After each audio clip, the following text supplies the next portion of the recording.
Saúde não é apenas ausência de doença, é muito mais do que isso, é um estilo de vida.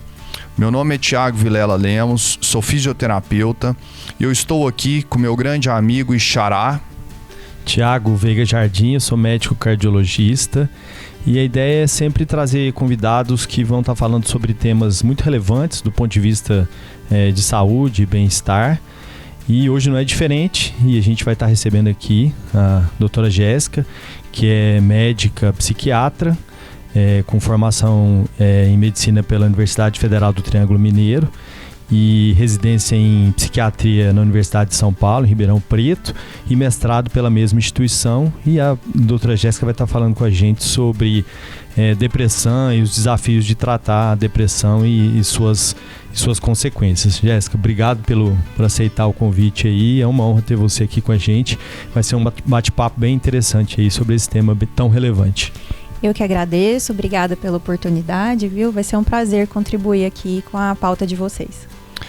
Maravilha, Jéssica. Esse é um tema realmente bem relevante, eu acho que para o nosso programa. E vamos começar a entender um pouco mais sobre depressão, né? Eu vou começar com uma pergunta muito simples, que às vezes é uma pergunta geral. O que diferencia hoje depressão de tristeza? Tristeza, Thiago, é um sentimento normal, saudável e protetivo que a gente tem. É como se fosse uma perna. Nós precisamos de uma perna para andar. E se a gente amputasse a nossa tristeza, a gente não conseguiria viver ou viveria muito mal. Então, ela é um sentimento adaptativo e que oscila. A depressão é uma doença, é uma condição clínica preponderante que afeta não só a tristeza, que a pessoa vai sentir o tempo todo, mas ela não consegue trabalhar, não consegue estudar, se relacionar, comer, dormir, tudo fica alterado. E aí já a gente pode falar dos sintomas que são característicos da depressão. Mas a principal diferença é que é uma tristeza predominante, que não deixa a pessoa, ela não consegue sentir felicidade, prazer e desempenhar os papéis que ela precisa desempenhar. Eu acho que é interessante a gente abordar isso, porque muitas vezes, né, se acaba estigmatizando, né, um paciente com é tristeza e tem que melhorar, vamos sair disso, e na verdade tem uma patologia ali por trás que tem que ser tratada e tem que ser resolvida, né? Jéssica, então assim, só pra gente dar continuidade, quais seriam os principais fatores de risco aí relacionados com a depressão? E você mencionou um pouco aí sobre os sintomas, quais seriam os sinais e sintomas aí pra gente poder tá atento e estar prestando atenção aí nas pessoas, né, que estão com esse diagnóstico. Tiago, começando pelos fatores de risco. Ser mulher é um fator de risco, tanto por causa da genética, da biologia, como pelo papel social da mulher mesmo, por questões ambientais. Então a mulher, por causa das suas questões hormonais, as oscilações que acompanham mês a mês a mulher, ela está mais em risco. Período pré-menstrual, a perimenopausa, o ciclo reprodutivo, então o período gestacional, pós-parto, são períodos sensíveis para a mulher adoecer de depressão. Então existem estatísticas de 2 vezes mais chance da mulher ter depressão em relação aos homens. Então eu falei dos fatores biológicos, mas também os fatores ambientais. A gente sabe que viver eventos adversos na infância aumenta o risco de qualquer pessoa desenvolver transtorno psiquiátrico na idade adulta. Eu vou explicar. Estresse precoce, que é ter negligência, maus tratos, violência, qualquer tipo de violência, abuso psicológico, na infância aumenta o risco de ter depressão na idade adulta e também de ter outros transtornos.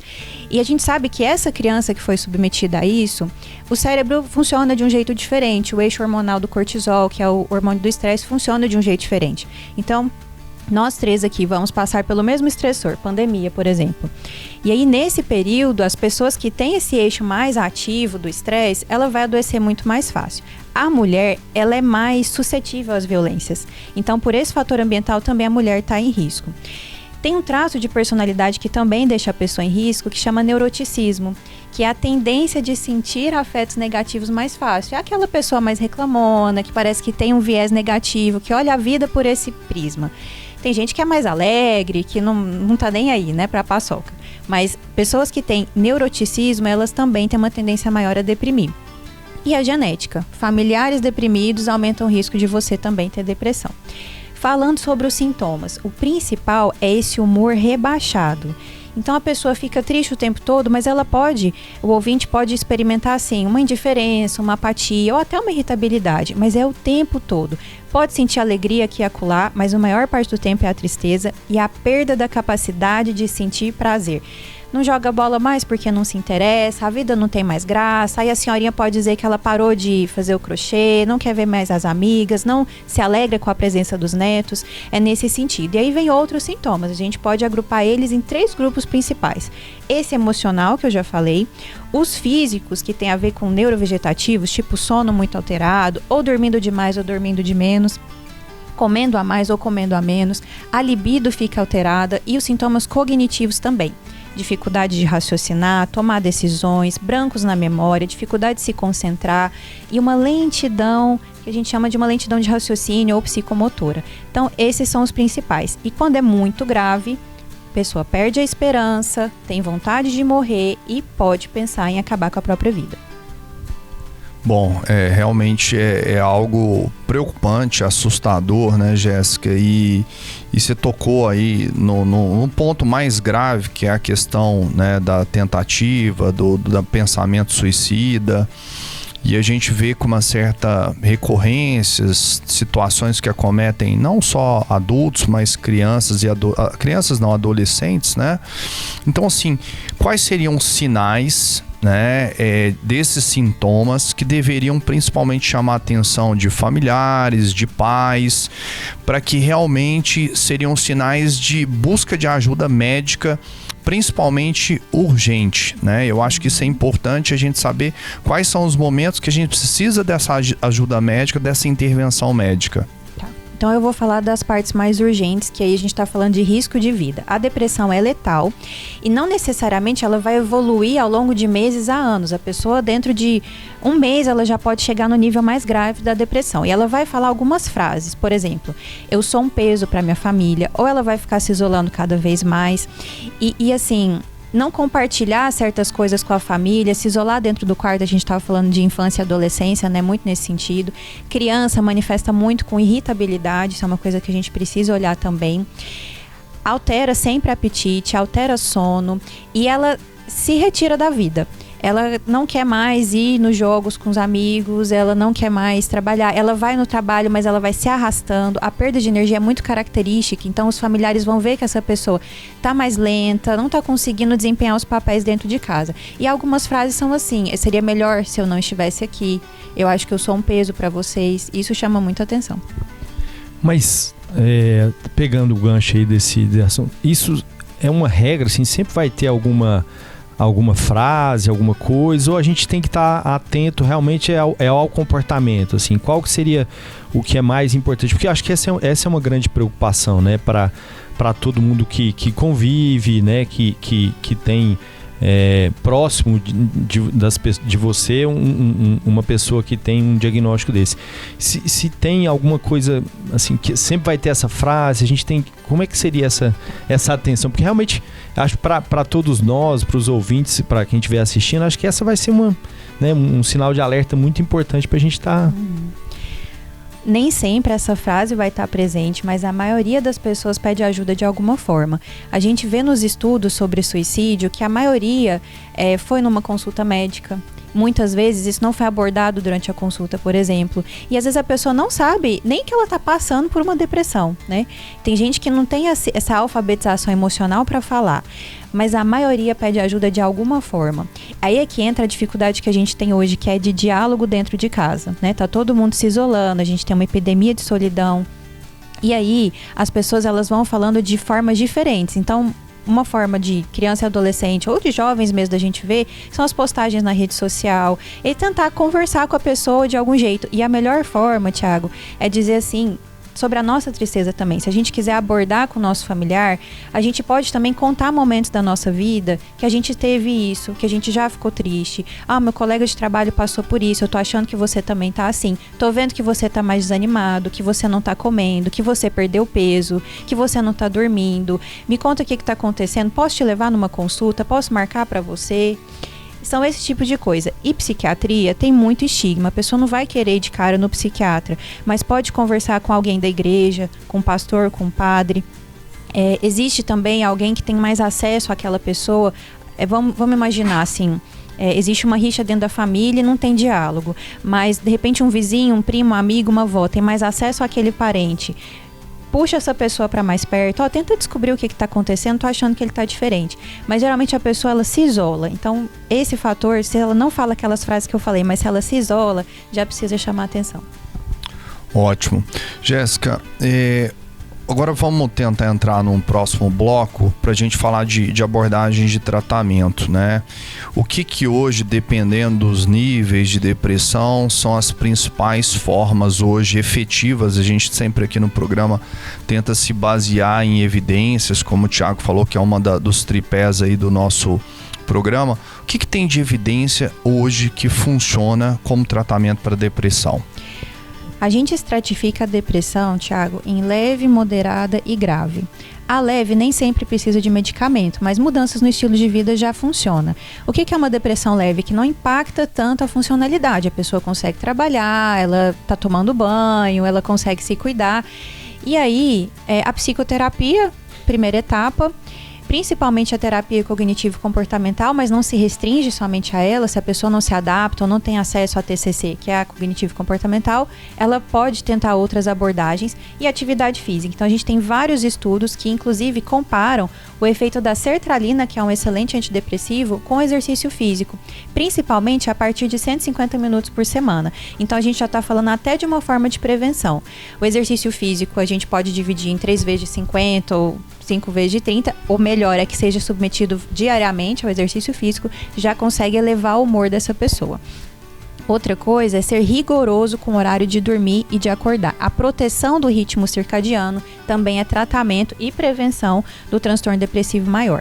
Tem pessoas que mesmo com depressão leve a gente vai medicar porque está no cenário de vida muito desfavorável, não quer ou não pode fazer a psicoterapia. Já a depressão moderada já tem um impacto funcional. É a pessoa que rende menos no trabalho, que não sai com os amigos e tudo mais. E aí essa precisa de medicação. Então os antidepressivos salvam vidas, diminuem risco suicida. E são esses antidepressivos mesmo, pessoal, que está aí há muitos anos no mercado. Fluoxetina, estalopram, sertralina são geralmente a nossa primeira opção. E aí, se não dá com esse, a gente vai tentando outras estratégias. Não é todo mundo que melhora com antidepressivo logo de cara. Isso também é bem tranquilo assim da gente conduzir na clínica. E a psicoterapia também para depressão moderada é uma excelente estratégia. Já em depressão grave, como é que a gente diagnostica? Risco suicida, tentativa de suicídio prévio, ou seja, já é um risco de vida essa depressão. Ou a pessoa perde completamente a funcionalidade, ela não sai da cama, ela não toma banho, ela não come, ela se entrega. E aí a gente entra com estratégias mais incisivas. Se tiver risco de vida, talvez uma internação domiciliar ou uma internação hospitalar em casos bem selecionados. Se o paciente não responde às terapêuticas convencionais, que são os antidepressivos, e aí a gente pode fazer associações com outros fármacos, aí o paciente é candidato para neuromodulação, para psiquiatria intervencionista, como o uso da cetamina, eletroconvulsoterapia ou estimulação magnética transcraniana. Então hoje, graças a Deus, a gente tem um leque de opções para essas pessoas e não precisa ficar sofrendo. A vida não é fácil, tem dificuldades muito grandes e a depressão é uma das dificuldades que a pessoa não precisa passar. Ah, mas a psiquiatria tem uma cura milagrosa? Não. Muitas vezes a gente vai ter mais controle do que cura. Acho que isso daí é também um aspecto importante. Mas devolve à pessoa a capacidade de gozar da vida, de ser feliz, de se relacionar. Acho que é interessante a gente ver que tem muitas alternativas terapêuticas, né? Tanto tratamentos não medicamentosos, né? Atividade física aí acho que é fundamental, como você mencionou, mas como tratamentos medicamentosos e outras intervenções aí que tem fortes evidências do benefício, né? Acho que essa é uma coisa bem interessante em relação ao tratamento da depressão. Ô Jéssica, e uma outra coisa que eu queria que você comentasse para a gente poder discutir um pouco. Você falou um pouco sobre prevenção, fatores de proteção, mas eu queria que você falasse, além disso, sobre comportamentos, vamos dizer assim, deletérios, assim, o álcool, o uso de drogas. Como é que isso tá dentro aí do contexto, inserido dentro do contexto do paciente que tem depressão? Como é que isso funciona? É uma via de mão dupla. Às vezes a gente não sabe o que começou. Se começou fazendo uso de substâncias e aí desenvolveu uma depressão, ou se a pessoa começou o uso de substâncias por causa da depressão. Muitas pessoas, Thiago, buscam nas substâncias psicoativas, cocaína e tudo mais, um tratamento, uma forma de se medicar, né? Principalmente homem. Homem tem muita dificuldade de procurar ajuda, né? E a gente vê muito uso do álcool, no caso do sexo masculino, associado já a uma depressão prévia. Então tem uma coisa assim, minha mulher me deixou. Comecei a fiquei deprimido, comecei a beber, e aí é que a depressão não sara mesmo, né? Toda substância psicoativa, incluindo maconha, qualquer uma, pode aumentar o risco de desenvolver depressão. Não só depressão, mas outros transtornos também, como psicose, transtorno bipolar. Então, tanto pelo uso delas, mas também pela abstinência delas, a pessoa pode desenvolver depressão, né? Então, a abstinência da cannabis, a abstinência do álcool. Então, são situações difíceis de lidar na clínica, porque se a pessoa tem alguma doença psiquiátrica e usa substância, ela piora o prognóstico e toda a evolução, a resposta medicamentosa é diferente. E a abstinência de substância já é um fator de proteção também, eu esqueci de mencionar, né, anteriormente. Sendo, então, o uso de álcool, de cannabis, fator de risco. Às vezes a pessoa pensa que usar a cannabis ou os derivados da cannabis não tem tanto perigo assim, né? Agora teve esse boom aí de uso do canabidiol, dos derivados, né, da cannabis, e é perigoso sim, principalmente para quem tem vulnerabilidade genética. Usar substâncias com quantidade de THC, que é um dos componentes da cannabis, pode aumentar o risco de ter depressão. Jéssica, recentemente eu tive um paciente psiquiátrico e eu estudo muito sobre exercício, né, que é uma das minhas principais áreas de trabalho e pesquisa. E eu mandava com uma certa frequência esses estudos, inclusive que você mencionou, comparando ali o antidepressivo com o exercício, com efeitos inclusive similares. E aí um dia conversando isso com ele, eu falei, e aí, você recomenda muito? Thiago, já tentei ter um personal na minha equipe. E aí uma coisa que ele me falou foi o seguinte: Thiago, imagina os sinais e sintomas da depressão, que são muito difíceis, você ainda convencer essa pessoa de fazer exercício. Então, assim, eu queria que você falasse um pouquinho sobre isso, principalmente pensando às vezes numa pessoa que está assistindo a gente que tem depressão, né, que às vezes esse paciente ele fala assim, eu não dou conta de sair da cama, imagina eu ir fazer um exercício. Quais são as estratégias hoje que a gente pode usar para realmente levar esse indivíduo para a prática de exercício físico? Legal. A gente chama de ativação comportamental, que é um padrão ouro no tratamento. Ninguém espera que a pessoa com depressão vá correr uma maratona.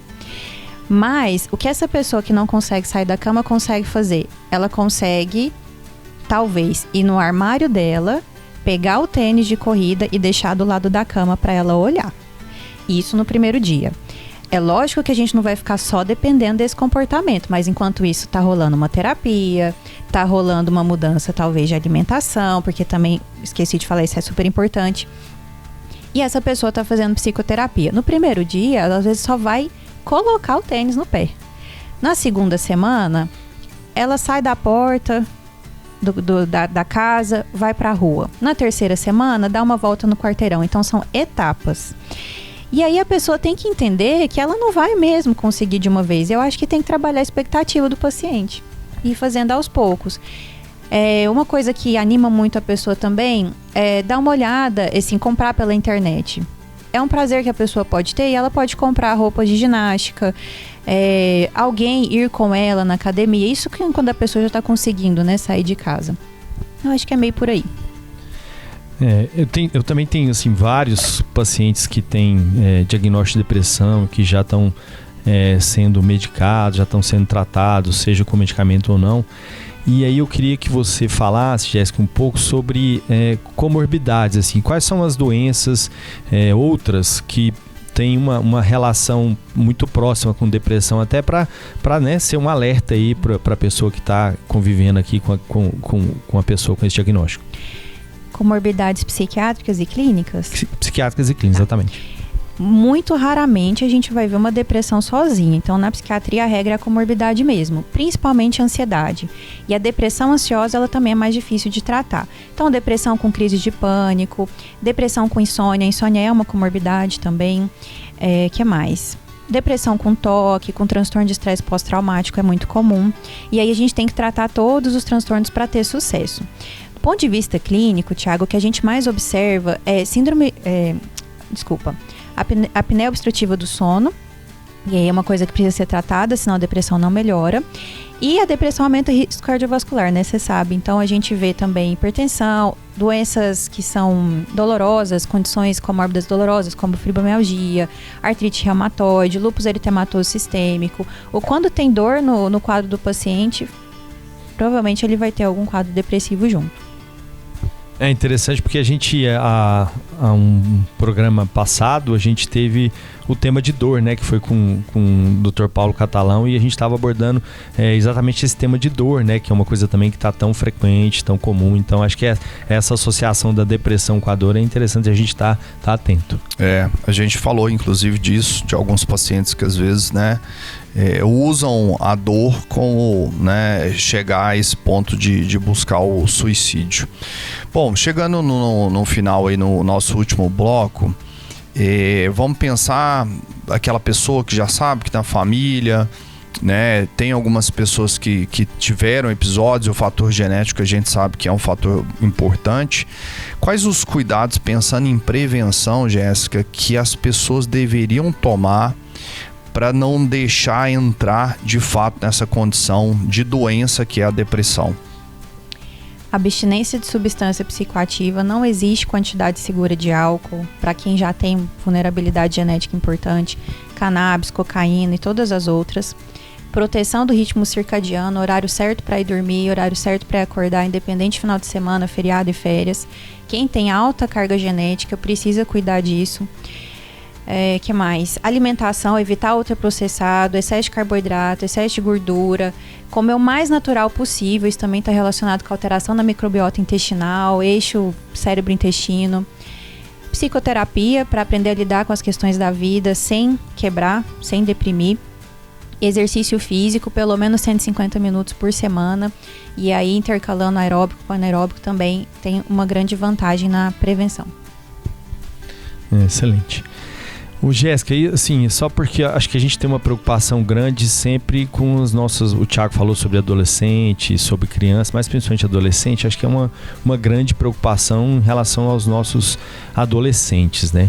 Então eu queria, assim, que você deixasse uma mensagem para os pais, os tutores aí desses adolescentes, para que seja uma mensagem de atenção, quem que a gente tem que estar mais atento, quais são assim, indícios que vão nos fazer pensar em buscar ajuda, em realmente levar esse adolescente aí para um acompanhamento com um psiquiatra, uma psicoterapia, assim, especificamente para o adolescente. Se tem alguma coisa que é focada no adolescente? Olha, irritabilidade é a principal manifestação de humor em adolescente deprimido. Eles vão ficando cada vez mais isolados, né, dos pais, não troca muita ideia, mas eu acho que a principal dica é tentar se aproximar e sem focar diretamente nisso. Tentar vincular mais próximo através dos gostos, assim, das coisas que unem, né, essa díade, seja o pai com o filho, seja a mãe com o filho. E eu acho que se não tem um canal de comunicação, ter vigilância próxima, assim, das redes sociais, eu acho que também é um jeito mais fidedigno, né, de ter acesso a esse adolescente. Show. Jéssica, muito obrigado, foi assim fantástico, foi realmente um programa extremamente esclarecedor. Eu acho que um tema muito importante, né, Thiago? E eu queria que você deixasse uma mensagem final aí de encerramento, principalmente sua, sobre o tema do programa. E o que você queria deixar de mensagem aí para os nossos ouvintes? Quando a pessoa está deprimida, ela está no olho do furacão, ela não consegue enxergar. Depois disso, não adianta falar para a pessoa, reage, o problema está aí na capacidade de reagir. Mas o que eu queria dizer é que existe uma vida depois da depressão. Mesmo que sua depressão seja muito grave, nossa, eu já usei de tudo, nada melhora, tem alívio, tem como melhorar. A vida não é só aquilo que a depressão te conta. A depressão é como se fosse uma lente que você coloca no óculos e ela deturpa tudo que você vê. E essa lente precisa ser retirada para você enxergar a cor real das coisas. Então, existe tratamento, existe cura, existe alívio e você precisa dar uma chance para os profissionais conseguirem ajudar. Ótimo, excelente, Jéssica, obrigado. Acho que, como o Thiago falou, é um tema muito, muito importante, muito relevante. Agradeço demais sua disponibilidade, seu tempo de estar aqui com a gente. E Pra Ficar Bem, todos os domingos às 18 horas no YouTube da Jovem Pan Goiânia e da Jovem Pan Caldas Novas.